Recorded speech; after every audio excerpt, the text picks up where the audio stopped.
प्रणाम सर। अपने बारे में कुछ बताइए।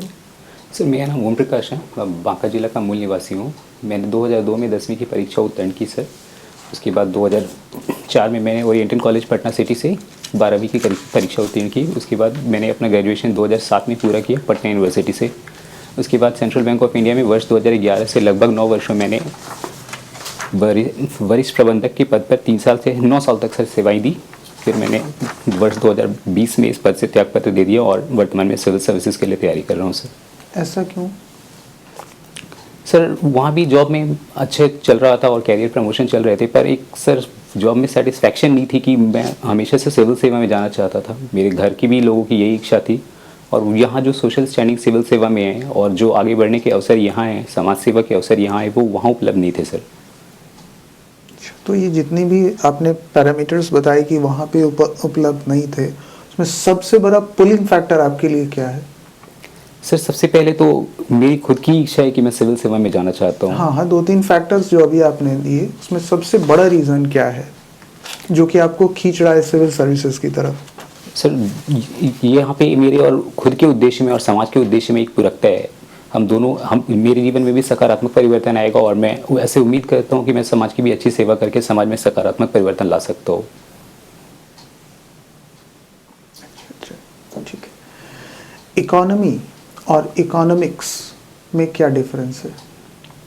सर जब हम इकोनॉमी की बात करते हैं तो हम किसी क्षेत्र की बात कर रहे हैं। अगर भारतीय अर्थव्यवस्था बोले तो हम भारत के लिए बात कर रहे हैं। इसी तरह अगर यूएसए की इकोनॉमी बोले तो यूएसए के बारे में बोल रहे हैं। लेकिन जब हम इकोनॉमिक्स बोल रहे हैं तो सर हम उन सारे सिद्धांतों की बात कर रहे हैं जिस पे अर्थव्यवस्था काम करती है। तो ये एक विषय के रूप में है और वो अर्थव्यवस्था किसी एक देश के या किसी क्षेत्र के अर्थतंत्र के बारे में बात करते हैं।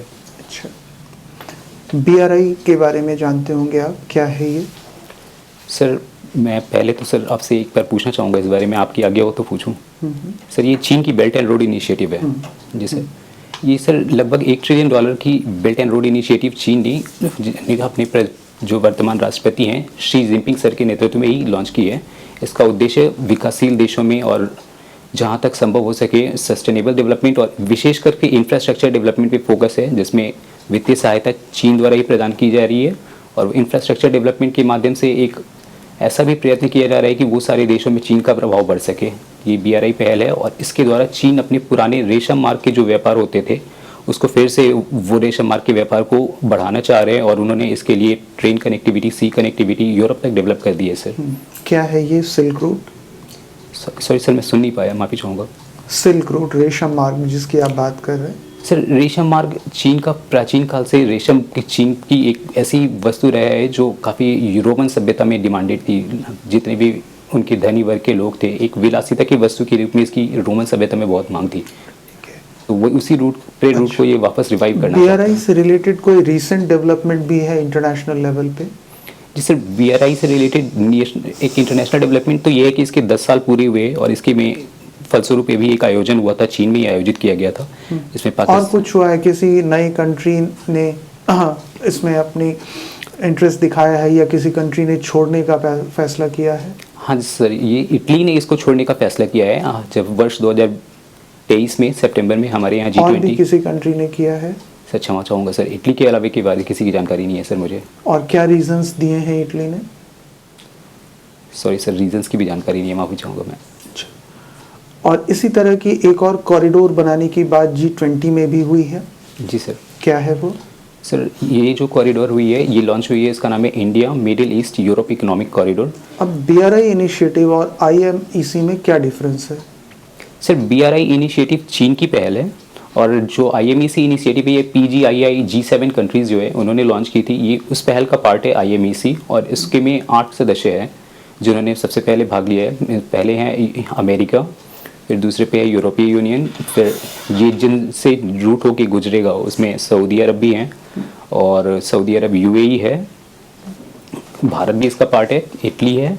इंटरनेशनल फाइनेंसिंग के 2 सबसे बड़े ऑर्गेनाइजेशन कौन से हैं? इंटरनेशनल फाइनेंसिंग के सर सबसे बड़े 2 स्तंभ विश्व बैंक है और अंतर्राष्ट्रीय मुद्रा कोष है सर। अच्छा, इन दोनों के लिए एक टर्म यूज होता है, दिस ऑर्गेनाइजेशन, क्या है वो टर्म? सर दोनों को ब्रेटन वुड्स ट्विंस कहा जाता है। क्यों? सर 1944 में ब्रेटन वुड्स कॉन्फ्रेंस आयोजित हुई थी और उस समय ही यूएनओ के लिए पूरी कल्पना हमने हमने मतलब सभी देशों ने मिलकर की थी, तो ब्रिटेन वुड्स में ही इन दोनों के विषय में विचार किया गया था। मेजर डिफरेंस क्या है दोनों के फंक्शनिंग में? सर जहाँ तक वर्ल्ड बैंक है वो विकास कार्यों के लिए ऋण देता है। मूल रूप से जब भी वर्ल्ड बैंक की स्थापना हुई थी तो सर यूरोप की अर्थव्यवस्था युद्ध से तबाह हो गई थी, तो उसका पुनर्निर्माण मूल रूप से तभी उद्देश्य था। Okay. पर आज गरीबी उन्मूलन हो गया है और वो विकास कार्यों के लिए ऋण देते हैं, और जबकि अंतर्राष्ट्रीय मुद्रा कोष IMF का उद्देश्य BOP क्राइसिस के लिए ऋण देना है। सर अच्छा, कोई और भी फंक्शन रिसेंट ईयर्स में ऐड हुआ है IMF में? सर क्षमा चाहूँगा, इस समय नहीं। इन दोनों में पहले किसका एस्टेब्लिशमेंट हुआ था? नहीं सर, इस मुद्दे पे भी श्योर नहीं हूँ, माफ़ी चाहूँगा मैं सर। Okay sir. नौसिया किसने लिखा है? नौसिया नहीं सर, मुझे पता नहीं है, क्षमा चाहूँगा। Asian drama? Asian drama sir एक अगर अनुमान लगाऊंगा, आपकी अनुमति होगी तो गुरनाम मृडल सर ने लिखा है सर। क्या इससे इंडिया से कुछ संबंधित है इसका? सर एक अनुमान के आधार पे मुझे सोशल डेवलपमेंट और इकोनॉमिक डेवलपमेंट के रिलेशन के बारे में ये बुक लगती है, लेकिन ये सिर्फ अनुमान पे आधारित है सर, बहुत सीमित ज्ञान है, मैं माफ़ी चाहूँगा। लिटरेचर में नोबेल प्राइज मिला हुआ उसको ठुकराया, किसने ठुकराया था? सर बॉब डायलन सर ने, USA के सिंगर हैं, उन्होंने ही ठुकराया था। नहीं, हम लिटरेचर की बात कर रहे हैं। हाँ सर, बॉब डायलन ही मेरा उम्मीद है कि ये सही आंसर है। Jean Paul Sartre? Jean Paul Sartre ethics sir, अगर ये भी एक अनुमान के आधार पर ही बताऊंगा अगर आपकी अनुमति होगी तो। बताइए। सर जीन पॉल शार्ट एक फिलोसफी के व्यू से लिखते हैं चीज़ों के बारे में, और ये नहीं, क्या वो ठुकराए थे नोबेल प्राइज को? हाँ सर ऐसा भी है, उन्होंने किसी भी हमेशा ही बोला कि ये मतलब मेरी खुद की वैल्यू इससे ज़्यादा है और नोबेल प्राइज मुझे डिजर्व नहीं करता है, ऐसा करके बोला था उन्होंने। मूडी क्या करता है? मूडी सर रेटिंग एजेंसी है जो किसी की सोवरन रेटिंग करते हैं, A+B ऐसा करके वो देते हैं। तो क्यों इंडिया माने उसको? सर इंटरनेशनली क्रेडिटेड है, क्यों इसका इंटरनेशनल माने क्या प्रभाव पड़ता है ऐसा कर देने से? सर अगर हमारी रेटिंग अच्छी होगी तो हमें वर्ल्ड लेवल में स्टैंडिंग अच्छी रहेगी, और हमारे जो फॉरेन इन्वेस्टमेंट आएंगे या विदेशों में ऋण लेंगे वो ऋण लेने में हमें सुविधा होगी सर। और अगर हमारी रेटिंग खराब होगी, जंग की तरफ नीचे की तरफ जाएगी, तो लोन मिलने में भी दिक्कत होगी, और हो सकता है सर कि इंटरेस्ट रेट वगैरह भी हमें ज़्यादा हिडेनबर्ग का जो रिपोर्ट आता है इसका क्या बहुत बुरा प्रभाव पड़ता है पूरे इकोनॉमी पर? सर मैं क्षमा चाहूँगा, मैं इस सवाल को समझ नहीं पाया। हिडेनबर्ग रिपोर्ट जो आता है सर अडानी ग्रुप के रिलेटेड जो नॉलेज किसी और बहुत किया है जी सर, तो उसका ऑथेंटिसिटी क्या है? वो अपना रिपोर्ट बना देता है और उसको शॉर्ट टर्म के लिए टर्बुलेंस हो जाता है इकोनॉमी में, लेकिन लॉन्ग टर्म में तो कुछ भी नहीं होता है। तो ये है क्या? सर हिडेनबर्ग ने अभी जहाँ तक सुप्रीम कोर्ट ने इस मुद्दे पे अपना फैसला भी दिया है, तो सुप्रीम कोर्ट ने भी यही कहा है कि हम हिडेनबर्ग से ज़्यादा हमारी जो खुद की रेगुलेटरी अथॉरिटी सेबी हम उस पर विश्वास करेंगे, और उन्होंने उनकी रिपोर्ट को खारिज कर दिया और हिडेनबर्ग के आधार पे कोई भी प्रिस्क्राइब एक्शन नहीं किया गया, सेबी की रिपोर्ट को ही उन्होंने स्वीकार किया। तो सेबी का एक ऑफिशियल वहाँ के जो गुप्त रहता है चीज़ उसको उजागर कर दिया था किसी को, वो कौन था? नहीं सर क्षमा चाहूँगा, मुझे नहीं पता मर्द है। औरत कुछ था ऐसा? सर बिल्कुल पता नहीं है, माफ़ी चाहूँगा मैं। अच्छा, ये DYSP दिया है ना फर्स्ट प्रेफरेंस? जी सर। बिहार का मिशन सुरक्षा क्या है? मिशन सुरक्षा शराबबंदी को लेके टारगेट करता है सर, कि जहाँ भी ऐसे केसेस होंगे इनको रिस्ट्रिक्ट करेंगे। कॉग्निजेबल ऑफेंस क्या है? Cognizable non cognizable offence sir ये अनुमान पे ही बताऊंगा, आप अगर अनुमति देंगे नहीं, तो। इसमें तो अनुमान नहीं लगता है। क्षमा चाहूंगा समन केस क्या है? समन में किसी भी जो आरोपी हैं या जिनके ऊपर अभियुक्त हैं उन्हें कोर्ट में या फिर पुलिस अपने पास बुलाती है तो समन समन केस पूछा है, समन केस क्या है? नहीं सर नहीं जानकारी, माफी Okay. चाहूँगा मैं। इसरो द्वारा अभी हाल ही में कौन सा सैटेलाइट लॉन्च किया गया है? सर 1 जनवरी 2024 को इसरो के द्वारा PSLV C58 के माध्यम से एक्सपोसैट लॉन्च किया गया है। एक्सरे पोलरीमीटर सैटेलाइट, और ये ब्लैक होल के अध्ययन पे केंद्रित है सर। ब्लैक होल क्या है?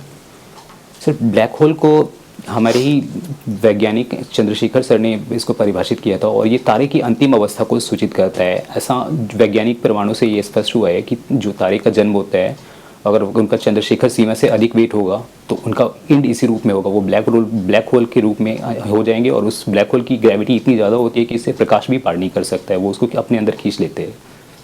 अभी तक कितने देशों ने ब्लैक होल के अध्ययन के लिए सैटेलाइट लॉन्च किया? सर माफ़ी चाहूँगा, स्पष्ट ज्ञान नहीं है। G20 सम्मेलन 2023 में कहाँ संपन्न हुई थी? हमारे देश में दिल्ली में ही संपन्न हुई थी सर। तो इसमें एक दिल्ली डिक्लेरेशन आया था, जी सर। उसके कुछ 2-3 पॉइंट बताएं कि उसमें क्या क्या शामिल था। सर ये 10 पॉइंट डिक्लेरेशन आए थे, इसमें सस्टेनेबल डेवलपमेंट पे भी टारगेट था हमारा, क्लीन एनर्जी पे भी था, हेल्थ पे भी था और डिजिटलाइजेशन पे, पब्लिक डिजिटल इंफ्रास्ट्रक्चर, इन सब चीज़ों पे टारगेट था सर हमारा। इसमें कौन से देश को शामिल, मैंने कोई ग्रुप को शामिल किया गया? जी सर, अफ्रीकन यूनियन को शामिल किया गया, 55 देशों की संस्था है। हिस्ट्री आपका ऑप्शनल रहा। जी सर। टैगोर का राष्ट्रवाद के सिद्धांत के बारे में बताएं। सर टैगोर का राष्ट्रवाद का सिद्धांत इस रूप में देखा जाना चाहिए कि सर वो अंतर्राष्ट्रीयवादी अधिक थे। राष्ट्रवाद के ऊपर वो अंतर्राष्ट्रीयवाद को और मानवीय मूल्यों को ज़्यादा वरीयता देते थे सर। राष्ट्रवाद को उन्होंने इस रूप में देखा है कि वो नागरिकों को आर्थिक लाभ के लिए, सामाजिक लाभ के लिए एक तरह से केंद्रीकरण करता है और उन्होंने इसको एक युद्ध को लेके भी आलोचना की कि युद्ध का और उन्माद को फैलाता है, इसलिए वो अंतर्राष्ट्रीयवाद के ज़्यादा समर्थक है सर। महात्मा गांधी और अंबेडकर के विचारों में 1-2 पॉइंट में समानता और 1-2 पॉइंट में असमानता के बारे में बताएं। सर उनके विचारों में पहली तो असमानता ये रही कि जाति प्रथा पे दोनों के विचार अलग थे सर। जाति प्रथा को गांधी जी वर्ण व्यवस्था के रूप में एक प्रकार से मतलब विरोध तो करते थे पर उतना नहीं, पर स्वीकृति भी कह सकते हैं कि वो वर्ण व्यवस्था के रूप में इसे समाज के लिए आवश्यक मानते थे। लेकिन डॉक्टर अंबेडकर के विचार इस पर पूरी तरह से एकदम से अपोजिट थे, वो बिल्कुल भी इसके पक्ष में नहीं थे।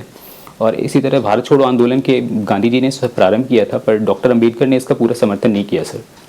तो ये 2 असमानता के बिंदु हो गए। और समानता के बिंदु कह सकते हैं सर कि दोनों ही राष्ट्र के लिए समर्पित थे पूरी तरह से और दोनों ही जनता के मूल्यों को, समाज कल्याण के लिए, नारी सशक्तिकरण के लिए इन्होंने बहुत कार्य किए सर। रिंग ऑफ फेंस क्या है? सर मैं पहले माफ़ी चाहूँगा, मैं एक क्लैरिफिकेशन के लिए ज्योग्राफी रिलेटेड क्वेश्चन है पूछ सकता नहीं, हूँ? हिस्ट्री से। Ring of fence. Ring of fence sir, ring of fence Warren Hastings, हाँ वॉरेन हेस्टिंग्स द्वारा आरंभ की गई थी सर। और ये हम वो अपने चारों तरफ एक फेंस बनाना चाहते थे जिससे कि मराठा के आक्रमण से वो बच सके। ये उस समय आरंभ की गई थी जब 1757 में पलासी के युद्ध में विजय किए थे और उन्होंने इस बीच में अवध को एक बफर राज्य के रूप में स्थापित किया था सर। तो केवल मराठों से आक्रमण से बचाव के लिए ये लाया गया था क्या? नहीं सर, वो सबसे बचना चाहते थे पर मराठा उस समय सबसे प्रबल शक्ति थी तो अवध को उन्होंने बीच में एक रिंग ऑफ फेंस में रखा था, वो बफर स्टेट बना था। मुख्यमंत्री भिक्षावृत्ति निवारण योजना सुना है इसके बारे में?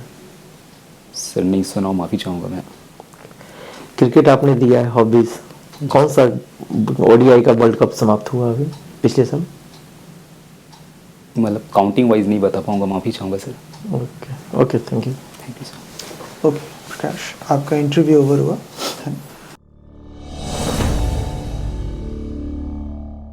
कब है आपका ओरिजिनल इंटरव्यू? कल ही है सर। कल है। और इसके पहले भी आप आ चुके हैं हाँ, यहाँ पे? एक बार यस। आपने इम्प्रूव तो किया है बट कहीं कहीं पे एक्सप्रेशंस अभी भी दिख जाते हैं फेस पे, है ना? चूँकि आपके पास अब टाइम नहीं है इसलिए बहुत ज़्यादा इन चीज़ों पे फोकस नहीं करेंगे। ओवरऑल आपका परफॉर्मेंस अच्छा है, ऑलमोस्ट सभी क्वेश्चंस का आपने टैकल किया है, बस अच्छा है। और भी जो करंट अफेयर्स वगैरह है अगर आप कुछ करना चाहते हैं तो अच्छे से देख लीजिए उसको। बढ़िया है आपका, all the best. Okay, all the best. और कोई सर कोई फीडबैक नहीं हुआ? नहीं, बिहार से संबंधित जो था मिशन सुरक्षा, चूँकि फर्स्ट प्रेफरेंस आप दिए हुए हाँ हैं, हाँ, डीएसपी। हाँ सर, डीएसपी की वो जॉब रिलेटेड मुझे देखना बाकी है सर। देख लीजिएगा उसको, सर करंट है वो एकदम। जी सर, बिल्कुल। सर